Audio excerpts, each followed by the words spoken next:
So we say in the United States, life, liberty, and the pursuit of happiness. I disagree. I disagree with the pursuit of happiness. I want to start with a pretty serious point. The Quran actually, in its entire discourse, never describes the pursuit of happiness as a real goal. The furthest it goes is the pursuit of contentment, but it never actually acknowledges happiness. Not in the way that we think about happiness. I want to build this over the next 20 or so minutes. I want to give you pursuits, literal pursuits that you and I have that go far beyond happiness, that take a lot of effort. And let's, by the way, start at point zero. The lowest pursuit that I'm sharing with you today is actually the pursuit of happiness. It doesn't take much to be happy. Some of you have class at 9 a.m. and you stay home sleeping and it makes you happy. It didn't take much to get happy. Some of you are sitting there, instead of going to get up and do something, you sit there and eat cheese puffs and it makes you happy. Swiss rolls can make you happy. Doing nothing, for some people, doing nothing just makes them happy. So being happy is not really an accomplishment. Obviously, it's something that goes away very quickly too, but it's not really something that takes too much effort. As a matter of fact, most of the time when people are talking about being happy and why they're not happy, they usually blame it on other people. It's because of you, I'm not happy. It's because of the weather, I'm not happy. It's because of Donald Trump, I'm not happy, etc., etc. But then there's a pursuit higher than that, and I'm going to build a number of pursuits, and the lowest of them in today's conversation is the pursuit of happiness. Here's the next pursuit. It's the pursuit of cool. It's the pursuit of social acceptability. I'm calling it cool. And what that means is that I want to be like everyone else. I don't want to be the weird one. There are young people that go to high school and they look different from everyone else, and it makes them feel awkward. So they make sure the next time they can go shopping for clothes, they're going to think about, what can I wear that when I wear it and walk down the hallway in school, people aren't going to look at me funny or make a comment. I need to be able to dress in a way, look a way, and talk in a way that does not make me stick out like a sore thumb. I don't want to be the black sheep. I don't want to be the odd one out. I want to be able to fit in and be cool like everybody else. And this, for a lot of people, for a lot of Muslims, they have that struggle. It's a very real struggle, especially for a lot of Muslim youth, because the kinds of pressures they have are enormous. It's very hard to fit in. There are comments they hear all the time. Our girls go through this struggle every day, especially the ones that wear a hijab. It's not easy.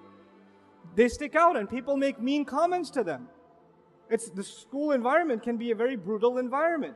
But regardless, for some people, this becomes a pursuit. As a matter of fact, everything they do. I've even met young people, they don't even like listening to certain kinds of music, but they only do so because all the other friends do it, and they'd feel weird if they didn't do it. They dress a certain way because if they didn't, their friends would actually make fun of them.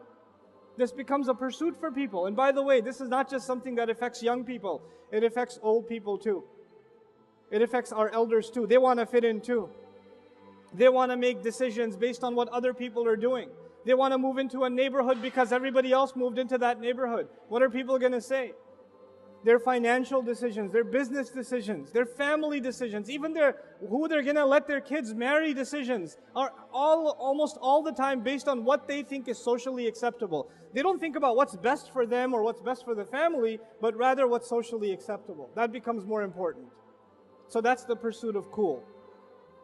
But then there are some people that go even at a higher level of pursuit. What are you after? What are you working for in life? And that next pursuit for some people is the pursuit of popularity. The lowest was happiness. What was next? Cool. What's third? Popularity. I don't just want to be cool, I want to be the coolest. For some people, it's not enough that they're cool, they blend in. They need to wear the most expensive clothes. They need to be the loudest in the bunch. They need to get the most attention. They need to be seen as, the one that everybody else wants to be around. These are people that live off of attention. They need attention. There are other people that are perfectly happy being invisible in life. There are people that go to your school and work in your offices, and they work there for 10 years and you don't even know they exist because they'd rather be invisible. And then there are people who live off of attention. They need it. And the way they get it is by any means necessary. Some celebrities are like that nowadays. They're good examples. They'll do anything to get attention.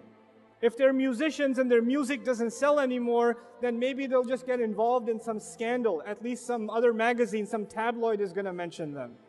At least they're getting attention somehow. So there's the pursuit of happiness, followed by the pursuit of what? I forgot. Cool. Followed by the pursuit of what? Popularity. Popularity. And some people live for that. That's what they do. That's what their life is about. Above popularity, however, there are people who pursue something even higher. And they pursue prestige. They pursue prestige. Let me tell you what that means. For a lot of people in this world, it's not actually what you've accomplished, but the fact that you look like a big deal. The fact that you're associated with a big deal. So the brand of clothes you wear is more important than the intelligence you have. The words you have to say, the work you've actually done. The kind of car you drive becomes really important. So for some of you whose families are not doing so well financially, and your dad drives a 1988 Buick something, you'd rather be dropped off 4 blocks before your school. Because you can't be associated with a beater. If it was a BMW, if it was a Mercedes, if it was, it was something worth showing off, then you'd be dropped off at the front of the school. There are people who love telling you which college they go to. By the way, I'm asking for directions to the airport. The guy says, by the way, I went to Harvard. Thanks, but where's the airport? You feel the need to let people know that your self-worth has now increased in some way because your name is associated with Harvard. Your clothes, your body is associated with brand name clothes. Something. And for some people, it's actually who they've met, who they've affiliated with. You know who I met? You know who I have a selfie with? It's not actually about you, it's about these associations. You could go to Harvard and be failing all of your classes, but you still get to say, I go to Harvard. You could say that. But at least it looks good on paper. Prestige. And for a lot of people, their entire life is about the image of prestige. That's all it is. That's all they work for.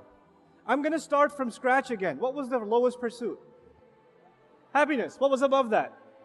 Cool. What was the third? Popularity. And above it is what? Prestige. Some of you, your parents have ingrained in you that you must graduate out of med school because unless you're a doctor, you will have no prestige in society. Nobody will want to marry you. And until you do this, you will have absolutely no prestige. Some of you are working and you rent an apartment and your parents are saying until you buy a house in a mortgage that is far beyond anything you can make economic sense of, until you own a house, you have no prestige. Anybody who has any respect owns a house at least. And out of prestige, people put themselves in social difficulty, psychological difficulty, economic difficulty, spiritual difficulty. Just out of prestige. But then there are people who pursue even higher. We've made a list of quite a few things, but we're going to keep going. There are people whose lives are dedicated beyond prestige to one thing and one thing only. الَّذِي جَمَعَ مَالًا وَعَدَّدَ. Money. They don't care about prestige. They don't care about looking cool. They don't care about being popular. They don't care about happiness. They don't care about anything. All they care about is what? Money. And these people are good at making money. They wear smelly, dirty t-shirts. They look like they're homeless, but they're making 30 grand a day. They know how to make money. And they're driving like the ugliest car. They don't spend it on anything. If you look at them, if you met them, you would not know that they are worth millions of dollars, but they are. Because these people are focused. They know that that happiness or cool or popularity or prestige isn't worth it. The real deal is how you make money. And these people are smart and they work hard. They work hard. These are rigorous people. They know how to get the job done. They know how to make that money. They live a miserable life too, by the way. Because they spend all of that energy, and they have a God-given gift. Maybe they're entrepreneurs or they're really good at their career and they know how to get those promotions. They exhaust every bit of their energy in this direction, and they leave behind a family that's been abandoned. They don't have much in terms of friends. They don't really even take care of their own health. They are miserable in every other aspect of life. The only time you see them come alive is when there's talk about the business, when there's talk about the next investment, when there's talk about moving the career further. That's all they pursue. So that's money. I forgot the list. What was the first one? Happiness. Then cool. Then popularity. Then prestige. And on top of that one, money. And then there are people, and by the way, as I go up, it takes more effort, if you notice. Happiness, eat a banana and be happy. It doesn't take no effort. Being cool requires a little more effort. You want to get popular, you got to do some stuff. You got to make some more effort. You want to get prestige, it's going to cost you. You want to get to make money, you're going to put a lot of work in. You understand? As we go higher up, it takes more and more grit, more and more work, more and more effort on your part. Now the pursuit above that is actually pretty amazing. It's the pursuit of excellence. It's the pursuit of excellence. There are people among the audience here that are wired that way. They don't care about money or anything else I just mentioned. All they care about is being number one. They don't want to just pass the class. They want to be the highest grade. They don't want to graduate. They want to be the valedictorian. They don't want to be the basketball player that made the team. They want to be the MVP. And these people are never satisfied.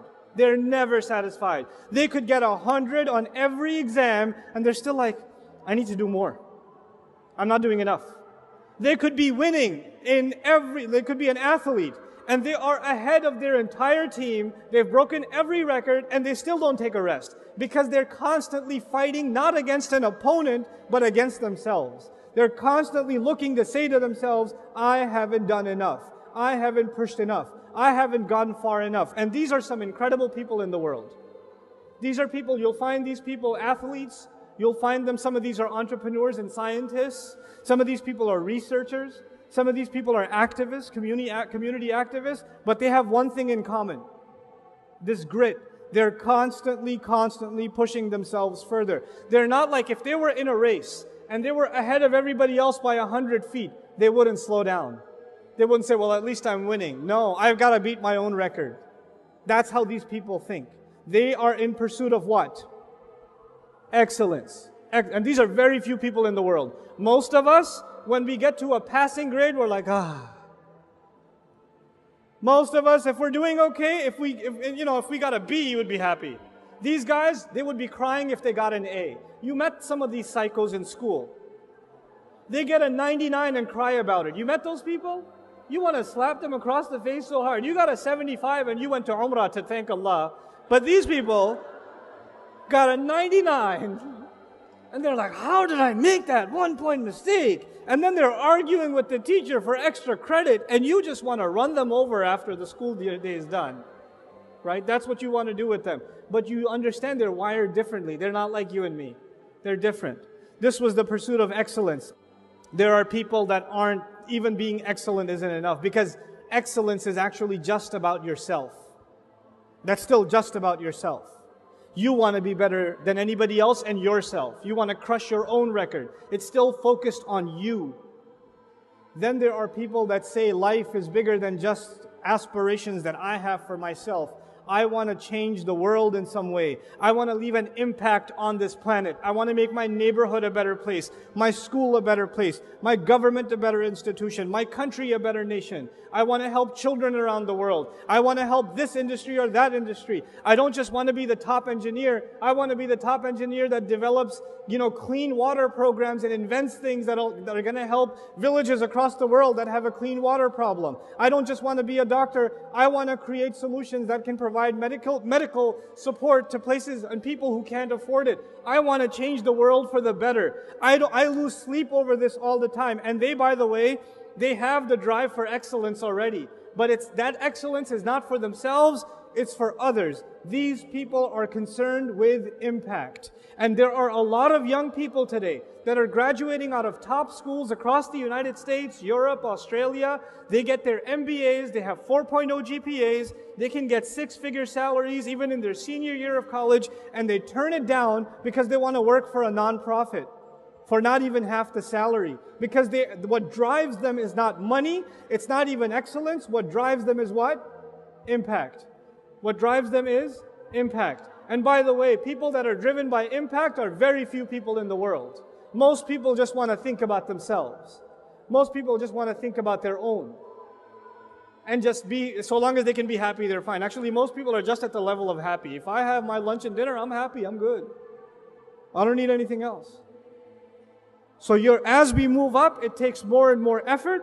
And as we move up, it takes more, it's lesser and lesser and lesser people.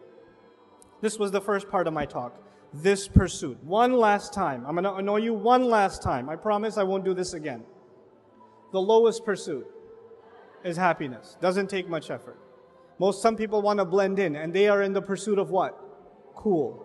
Beyond that, some people want to get beyond cool and get everybody's eyeballs on them. These are the people pursuing what?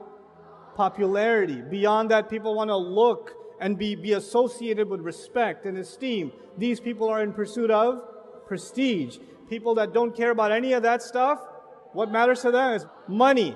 Beyond money, there are people who don't even care about the money. What do they care about? Excellence. And above them are people that are in pursuit of what? Impact.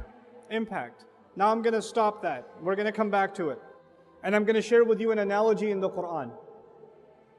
The Quran is compared to multiple things. In the Quran itself, in order for you to understand what the Quran is, Allah gives you analogies. And one of the most powerful analogies in the Quran for the Quran itself is rain. It's rain. أَنزَلْنَا مِنَ السَّمَاءِ مَاءً فَسَالَتْ أَوْدِيَةٌ بِقَدْرِهَا. Allah sends water from the sky. And the simple parallel is that Allah sent the Quran from the sky just like He sends water from the sky. The water that comes from the sky gives life to the earth, the dead earth. Just like the Quran that came down gave life to dead hearts. It brings the hearts back to life. So the parallel is very simple. The Quran is compared to what? To rain, okay? Now, let's think about rain deeply a little bit in the way Allah describes it, because when Allah is describing rain and the effect of rain, what He's also talking about is the Quran and the effect of the Quran. That parallel, once you understand it, then you'll understand that every time Allah is talking about water and what water does, He's actually also talking about the Quran and what the Quran does, what revelation does. Now, one of the descriptions of rain is that it produces vegetation, it produces life. But it doesn't produce the same kind of life. It's the same water that falls all over the earth, but the kinds of fruits and the kinds of trees, the kinds of flowers, the kinds of grass, the kinds of vegetation and shrubs that come out of the earth are all very diverse. All very diverse. As a matter of fact, even the fruits that look the same. Maybe there's an orange tree here, and there's an orange tree somewhere in Southeast Asia. The orange is going to taste different, isn't it? It's not going to be the same. So even though the water is the same, what it produces in fruits and benefits and life is actually very, very, very diverse, isn't it? This is important to understand because the Quran is one and the same.